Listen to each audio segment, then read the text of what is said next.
following episode of EastEnders Weekly EXTRA may contain adult themes, including sexual content. If you think you may be offended, why not visit our merch shop instead at shop.spreadsheet.co.uk/EastEnders Weekly Podcast. You have been warned. Hello and welcome to EastEnders Weekly Extra, the September edition this month. September. Yes, Good. Edition. This month. It is. This month, hence why it's September. So we are doing something different again because we like mixing it up on EastEnders Weekly Extra. Yeah, it is just a little bit of a fun show, isn't it? Is. A little bit extra. You're so extra. So we are going to delve into the dark side of the internet this week and read some EastEnders fan fiction. Oh my goodness. Have you had any experiences with fan fiction in your past? Not personally, no. But Not written any? I've not novels. written any. I've not written any. I've read a lot, especially recently for this show. There's a certain theme that goes through fan fiction, which is sex. It's pretty much sex or crossovers. There's a lot of crossovers. I've noticed. It took a lot for me to resist having not to read out a crossover episode with EastEnders and Sonic the Hedgehog. Yes, really? There is one out there written. Why didn't you read that out then? Well, if I'd read it, I don't think the world's ready to hear some that of this out is loud. tricky. So I found one that I'm going to read out first. Hope if we have time left over, we can read out some more. But you know, if this is a popular thing, it could be an ongoing series. You never know. Let us know, We'll guys. see how it goes. Tweet us. Let us know what you think. So the one that I've picked is by an author. Speaking of crossovers, is by EastEnders Hollyoaks fan. No. And the title of it is called "You're Still the One Who Has the Key to My Heart." My goodness, that's quite lengthy title. I can see that on the front cover of a book right now. A black background with a lock and a key, and then that whole title written, and it goes down the spine of the book, a bit like a Mr. Man book. So the description of it is Abigail Branning, courageous, kind, obedient, lively. Was she a dog? lively, passionate about a certain redhead. Oh. After her last heartbreak with Ben, Abby finds herself reflecting on university, family, and love. Will she discover her true feelings for her childhood sweetheart? Will she still be able to fulfill her childhood dream of being a vet?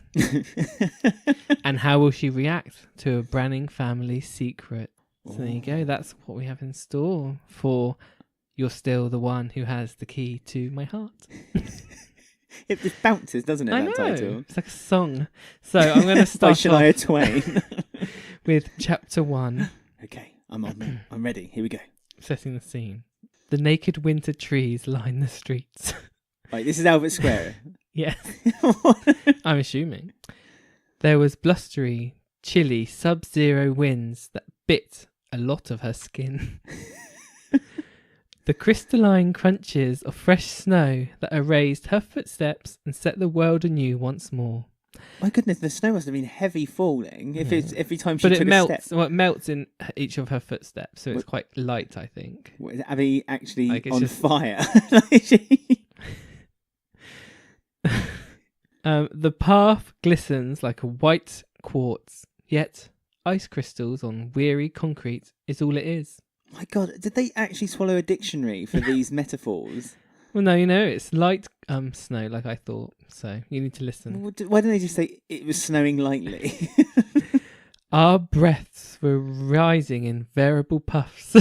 Our breaths? Yeah. So it's not just... So is this... Well, just let me carry on. I don't understand. The bleak grey cloud... Sorry. The cloud. Well, there's a few... above Abby's head. There's a few... I need to correct some spelling as I go. Oh, I okay. feel. Unless that's what I was meant to say. The bleak grey cloud overhead reflected perfectly her dark heart and her mood inside. Those short days, those long nights, the dampness that crept into her weary bones. I'm not surprised she's weary. She's drudging through this light snowstorm where her footprints disappear as she's walking. It sounds like a nightmare. And made her ache for summer and sunshine again. I'm aching for this to end. Well, the bitter cold seeps through her woolen mittens, numbing her fingers until they made her feel thick and stiff unable to handle the zipper on her winter coat. As she glanced at the milky moon, it looks like an ornament hung in the night sky. The snowflakes dance and prance in the cold air. You could feel the air being heavy as your lungs were filled with sharp cold and frost on each breath. Blimey, honestly, does it really need this much detail to say that Abby, who I imagine is walking with someone in the street in a snow, does it need that much detail? Tell me, does it need this detail? Yes, it's setting the mood of her discontent. Winter was a wonderland, but nothing seemed to cheer up this heartbroken 18-year-old teenager. She missed the times that her and her beloved would huddle out of the gusty winter winds into the nearby cafe for their coffees to warm them up. Now that's familiar territory. Cafes, finally. Inside it was toasty warm, and they would sip and gossip, glancing out of the window at the hazy fog, glad that they were in the warm, dreading the moment that they were forced to leave. There's a real issue with the cold on this woman. But this is what I mean. What is it, 2 paragraphs? It's just describing how cold it is. She used to love the winter, especially the hot chocolate with marshmallows melting in the whipped cream, snuggling up with her family on the sofa with the candles burning, blankets draped over me and Lauren, and the happiness that it would bring to Mum and Dad. But that was nothing, my beloved memory, and this is reality.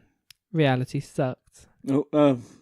So after such a wonderful build-up, where she described in such minute detail of how the weather was battling her weary bones and how she wishes that she was in a warm cafe and blah, blah, blah, they ended the sentence with, "But my life sucks." Well, there's just a little bit more and then on to chapter 2, where I'm sure it heats up. Is that just one Yes. chapter just describing the scene? Okay. So, the reality was that she couldn't find her true love, her soulmate, her magic man. The one person who could turn her legs to jelly with a single word. Since Abby was 7.5, she wondered if she would find the one. That person who would protect her from danger, be her knight, shining armour, and make her damsel in distress. That's all Abby wanted, wasn't it? To be fair, that's a true interpretation of Abby. She just wanted to be loved. The only person that could truly understand her, the only person that could read her like a book, in secret love for poetry, basketball, his mum, and Anne Hathaway movies. What? Every chance that he got, he would whisk her away for romantic getaways like Paris. He would kiss her passionately until her lips got swollen. What was he doing? Sucking her face? Also, what lips? Oh. Appreciate her with a bunch of roses and tell her they didn't compare to her beauty. Make her heart melt with some classy romantic rubbish. Like the last paragraph. That he wants to lie by her side every night for the rest of her life. Have a sexy foreign accent. Amazing boyish fashion. Boyish fashion. Play a sexy instrument like the acoustic guitar. A sexy... Hang on, stop. Right. What would you personally class as a sexy instrument? What is a sexy... Something jazz-like? Is it like a saxophone? I mean, what's... The sexiest instrument is your voice. Oh, you really are on fire. Like Abby walking down... Well, it's because I've read so much fan fiction. Have the same taste in food as her. Care more about passion than common sense. Publicly fights anyone who dares to come between them. Publicly fight She looking them. for Phil Mitchell? Maybe. He'd publicly fight anyone. Or Keanu. After a massive fight, they would have make-up sex all night. He's spontaneous. He would defend her with his life, even if the odds were against them. He will comfort her in the difficult and painful times. He will dance and rejoice with her when times were good. He will never betray her, never ever give up on her, never look at anyone else for more than 1 second. What anyone else? So when she's walking down the street, he just always at the counter being served for food. He just looks at them quickly and says, "Oh, I'll have chips, please," and then He's looks the away. perfect man for Abby. This is the last bit of what she wants. So, he will want to protect the earth, protect humanity. Protect the earth. Being kind to animals, but demand his life to save her own. But that wasn't the case for Abby Branning. No. Crying is how she understands herself best. When she cries, she knows who she really is. She cries when others hurt her as herself. She cries at the brutal reality and stupid love soft movies. Oh, so what was just being described just now was what normal girls want. And this is what Abby feels. Oh, for goodness sake. I see. It's kind of like an insert into the author's mind, I think. What, so do you think that the stuff at the beginning was what the author Yes. wants? And hence why she said we on a couple of occasions. Yeah. Abby believed that was her strength and her weakness. Her eyes were tear-strained, puffy-eyed and blurry. Her nose was running and she was distraught. All her tears, silent, dry, raking. Raking? Dry raking. Dry raking. I don't know how to correct that, so Dry we're going to go with raking. Oh, Ben, I've cried so much. It's like I'm dry raking. Dry rake the leaves in the autumn wind. Disgusting. Why my feet underneath the snow burnt into the ground. It only begins in the same way, a feeling in her chest and the sadness in her brain that when the leaking water is only blessing release, it is the only way that her body chooses to cope with her heartbreak. Right. I mean, I have not the foggiest of what is happening right now. Well, it all builds up, I'm sure. There's some characters being introduced now before the end of chapter 1. Finally. Her face resembled a withered crabapple. Oh. Ben used to describe her crying as an emotional release. He wasn't exactly ashamed to somewhat cry in front of his cellmates. What? Calling it a healthy way to deal with sadness, misery and heartbreak. This is obviously when Ben was in prison for killing Heather. So this was the young Ben. This was the stellar Ben before he became... Well, no, bit one up from that one. Oh, so this was the kill Heather... Oh, so this was the kill Heather. Obviously, Ben. he's saying he cried in front of his cellmates back when he was in prison. Doesn't make him less of a man. All I remember is when he went to prison was that Jay gave him a tape recording of Lady Gaga and he was like, don't forget to take this with you. And he's like, thanks, Jay. And it was like, oh, God, you're going to get killed in prison. Uh-huh. So if he was crying in prison as well, he must have had some kudos to, well... Abby likes it. Abby likes emotion. Abby couldn't stand the amount of betrayal that was swirling in her chest. It wasn't entirely heartbreak, even though she did break up with Ben. It was guilt. She felt like she pushed Ben into a relationship that he just wasn't ready for. And he was still have concerns about his sexuality. I was going to say, that's probably the relationship he wasn't looking for. It was with a woman. Ben was so determined to prove that he was a real man to his father, or what Phil Mitchell sees as a man. Yesterday, Abby couldn't stand being away from Ben a second longer and took the fastest flight back home, wanting to surprise him and give him a pre-Christmas present. Oh, so she's not in the square? No. For God's sake. We now find that out. Oh, good. I'm glad. Ah, Christmas. Oh, every time Christmas is looming, I always go, ah, Christmas. The season to be jolly, but every single Christmas she had with the Brannings ended in disaster. That is true. That's well documented. Affairs, lies, secrets, illnesses. The list could go on. Secret illness. But Abby thought that this year was going to be different, mainly because she was going to spend the day with her family instead of hers. What? She's going to spend with his family, sorry. Oh, well, the Mitchells? Ben's, yes. You think it's going to be different by spending a day with the Mitchells? Have you seen the Mitchells' Christmas parties? Especially the ones in the Vic. They're just soul-destroying. When they first began dating, Abby was petrified of meeting them and being introduced as his girlfriend, but they all warmed to her, especially Sharon. And surprisingly, Phil was happy to see Ben with a girl. I bet he was. Abby didn't consider herself as a Branning anymore. All she wanted was to become a Mitchell. She already considers herself to be one, and she'd do anything to impress Phil. Oh, it's all about Phil. Abby walked into the Vic, half expecting Ben to have a pint of beer near his lips, making carefree, easy jokes with Jay. But instead, he had a boy near his lips. Yeah, but there's no sign of him. After Jay gave his approval for them to start dating. Thanks, Jay. Thanks for giving your approval. They treated their relationship as fragile, weak and delicate, but after they spent the night alone together in the arches that his family owned, just in case you didn't know, she felt that the walls that she had put up to protect herself after Jay broke up with her came crumbling down. So Jay broke up with her and then gave her permission to date Ben. That's disgusting. She thought that he must be working late at the Arches and must have forgotten their date, so she quickly rushed home to get dressed into a sexy Santa outfit. See, it's hotting up. Ready for chapter 2. Abby immediately went to the Arches in a sexy Santa outfit. Hot. looking drop-dead gorgeous from head to toe. I bet. Ready and willing. And willing. For Ben to rip the outfit off her body. It wasn't exactly Christmas, but she wanted any excuse to be close to him. Hell, she'd even have sex with him. What?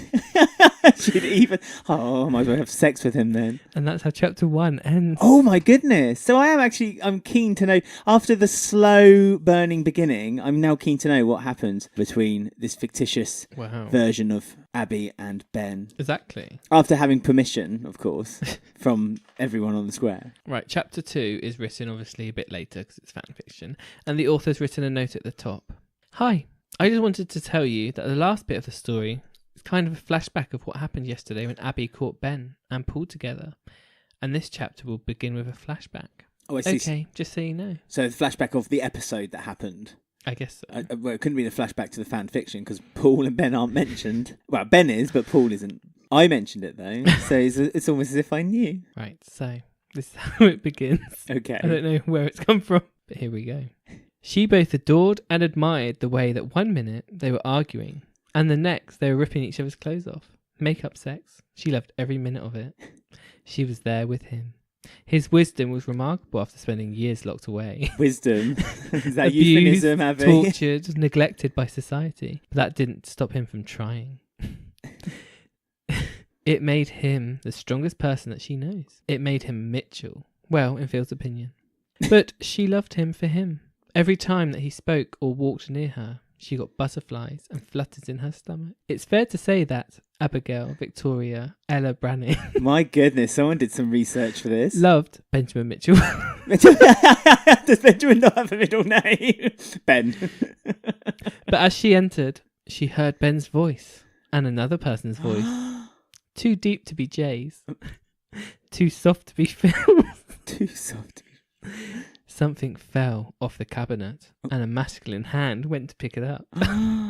All she could mutter upon coming face to face with the nightmare was a name. Paul Coker? Oh no. Les's grandson was there, sleeping off with Ben. Sleeping off? Oh my god, forever now I'm going to say, do you fancy sleeping it off, Ben? Sneaking around behind her back like a couple of dogs. With their balls intact. Paul and Ben were there, half naked, with an embraced and ashamed look on their face. Oh dear. Looking everywhere and anywhere apart from in her eyes. Watching him go through all that love and affection with another man. All that love and affection? How long was she watching him for? Well, I got the... Well... Especially Paul Coker brought tears to her eyes. Well, she's just watched them sleep it off, Ben. I don't know what to say. That brunette was not the Ben she fell in love with. No. With W-I-T. Wit. Not the Ben that she spent Friday nights with, watching entire sequels of Twilight movies. Do you know, this is... Can I just say quickly, that's another common theme I found with fan fiction when I was reading it through. They all have to mention Twilight. It's because 50 Shades of Grey was a fan fiction of Twilight. Oh, so they think they're going to get themselves published. It's a little nod, I guess. I guess. Not the Ben that she said, I love you to. She thought that him being gay was just a phase. But it had been nagging away at her for weeks, wondering if he was really truthful. Well, surely if she knows anyway. Poor Abby. Well, she tried to... In actual EastEnders, she didn't admit it, did she? No, she pretended to be pregnant, didn't she? Abby couldn't stand the sight of them, so she ran to the Mitchell house, collected most of her belongings, and told Ben she would never forgive him for stringing her along. Since then, he has been pestering her through Dot, Lauren, Whitney, Jack, Lee, Billy, Honey, and even Bernadette. I didn't even know Bernadette was around at this point. Good for Bernadette to get a mention. Only a lover such as Ben could cause pain as deep as this. Only one all the way inside a heart can shatter. You love me, you need me, you destroy me. Then the music starts to play all over again. This heartbreak feels cold. It feels like concrete dying on my chest. How does concrete die? Does it not mean like concrete hardening in your chest or something like that? How does concrete die, Ben? It's an inanimate object. Well, that's how it feels. Okay. No, concrete dying. So when you're walking down the street... Well, that's how Abby felt when she jumped off the roof. Wait, so when you're laying a new pavement on the ground, from now on, I'm going to turn to the construction worker and say, "Oh, I see there's some concrete dying there. I might just go home and sleep it off." Opening the door to her grandma Dot's house. Dot's back. Yeah. Abby sighed in exhaustion and boredom as she placed a bottle of milk in the fridge and collapsed on the sofa. Bottle of milk? Yeah. Maybe she got that from Her the sexy Mitchells. Santa. No, it's from the Mitchells' house because she had collected some of her belongings. Grandma Dot's house was normally filled with laughter, life and happiness. That was the way that she liked remembering her sanctuary. But ever since Fat Boy moved to Austria, Grandma Dot has been leaving him endless texts. Yeah, she doesn't know he's dead yet, does she? I didn't think he went to Austria. Well, he went skiing somewhere, didn't he? Did he? What? I thought he went to do a DJ. I don't know. Oh. This is fan fiction. I know, yes, it could be anything you wanted to be. Dot had been leaving him endless calls and texts, but he never returned them, which was quite unusual. Is this like a sub-story? I'm just going to skip Dot's bit. Oh, like in the real soap, we're forgetting that Dot exists. Oh no, Grandma Dot was loving, caring, supportive to Fat Boy and stood by Fat through all the decisions. And then it just lists a lot of names of who she's had time spent with her, which is literally the whole cast ever. And Bernadette. On her way back to the house from the Minute Mart, she saw Paul Coker exiting Mitchell's mansion. Rather pleased with himself. After at least somebody is happy with the breakup. Ben gets to have a proper relationship with Paul without being scared that Daddy Dearest is going to catch him. What? Abby thought. She saw Whitney, Lee, Nancy laughing and joking around, and she could have sworn that she heard her name in the conversation. Obviously, the whole of Albert Square knows about her breakup. This happened, half an hour ago? News does not spread that quickly in Albert Square. It spreads quickly, but that's just mad. Whitney shoved a piece of paper in her hand, which was bright red, and said, "Free drinks to 12, happy hour and Merry Christmas" written on it, with a picture of mistletoe. Before the breakup, Abby would have regarded the poster with childlike interest, but now she couldn't face to go to one place where she knew the Mitchells were. I couldn't either.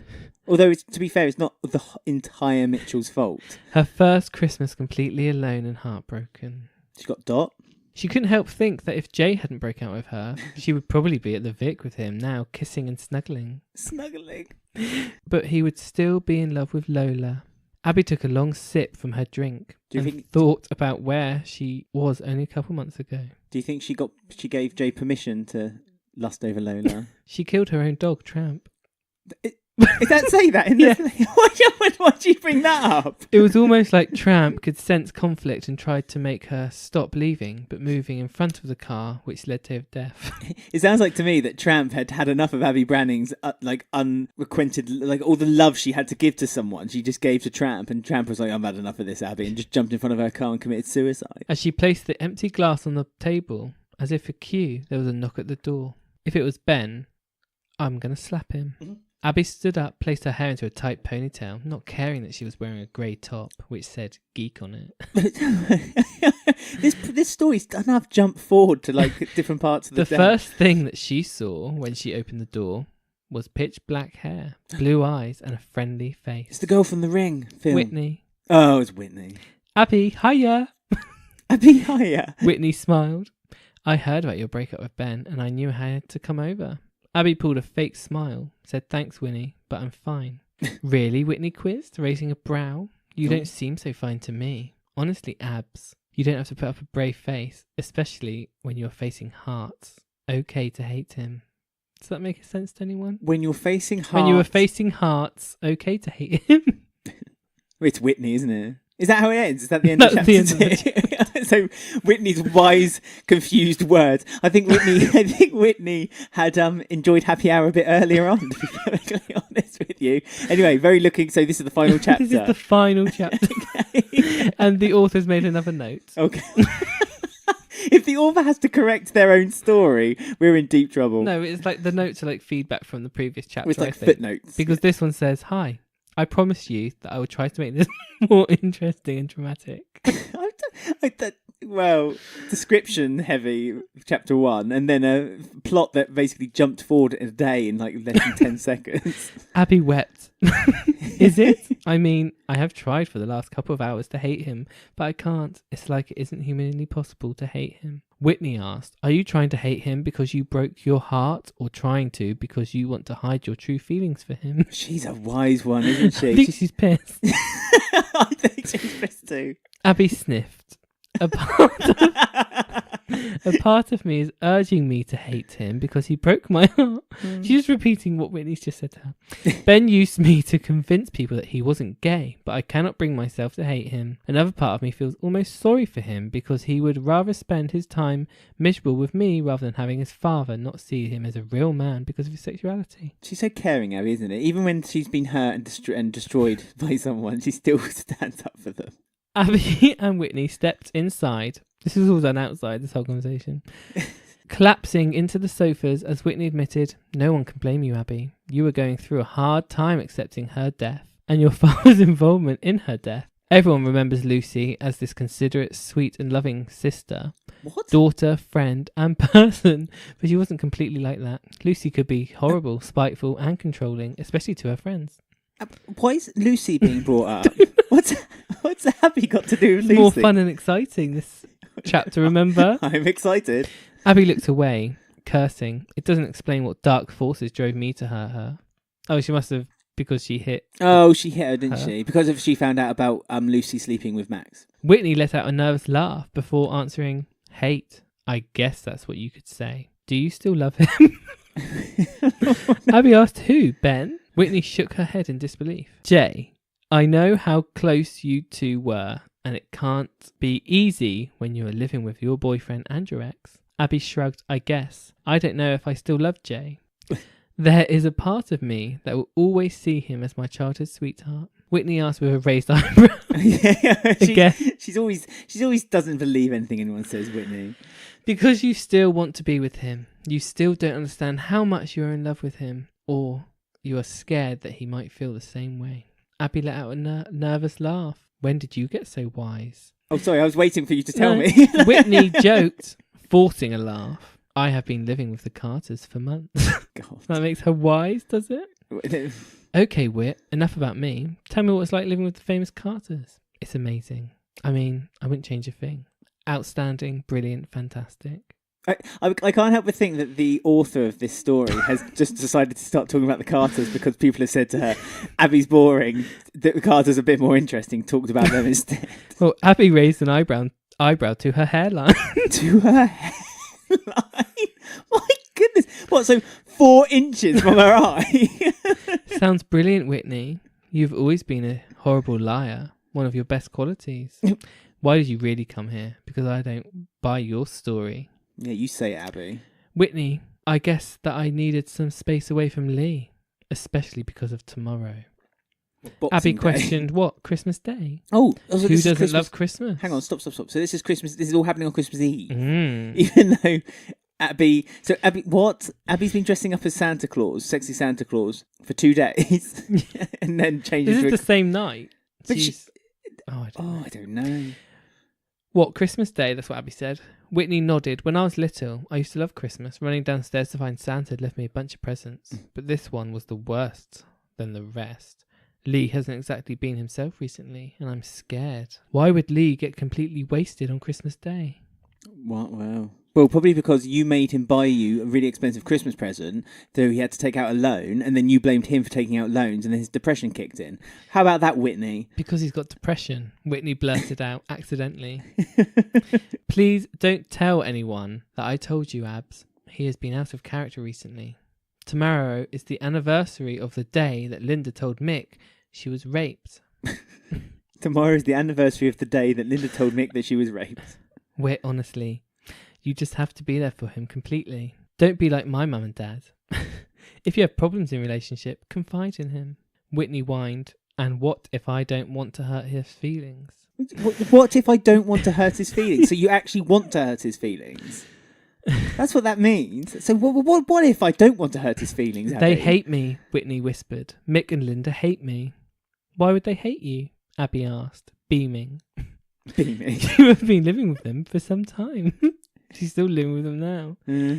I did something really bad, Whitney whispered. Why would they hate you? Abby repeated. Why would they hate you, Whitney? I kissed Mick. Abby's eyebrow raised went above her hairline, round the back of her head and down to her neck. You kissed Lee's father? What is going through your mind when you made this decision?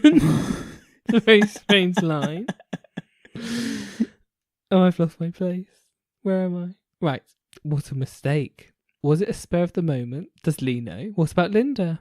Lots of questions. Abby's really interested, isn't she? I love him, Abby. I can't help it. I've tried everything humanly possible to stop thinking about him, but I can't. Because, 1, he's married, and 2, he's the father of your boyfriend, Abby reported.